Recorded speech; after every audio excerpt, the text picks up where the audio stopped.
My name is Allison Soares, and I help individuals and businesses with tax problems.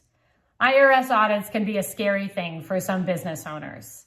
There are generally 4 different types of IRS audits: correspondence audits, office audits, field audits, and program audits. An IRS correspondence audit is exactly that. You receive a letter from the IRS, and you're going to respond to that letter. It's generally for one line item, one 1099 that you didn't report, one expense that they want verification of. It's done through the mail, you respond timely, you provide the documentation. Generally, it's resolved relatively quickly. The second audit would be an office audit. That is where the individual or the business must go to the IRS audit. These audits are generally one day. You want to go in there with all of the documentation you can have because you want to resolve it in that one day. You don't want to have an office audit delay for months and months when it could be resolved that day. The third type of an audit is a field audit. That is where the IRS agent will come to your place of business.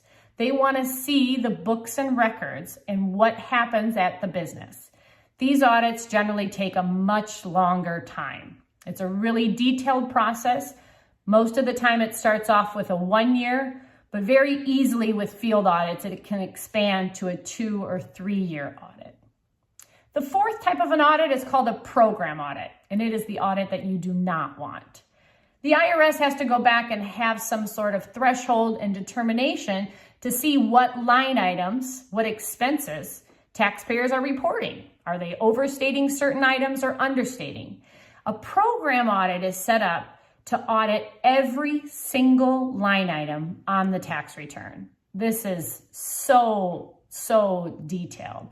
You need to go back and show the IRS in that audit each line item on your tax return. Generally speaking, the program's audits are limited to 1 year, but it can be a very tedious process.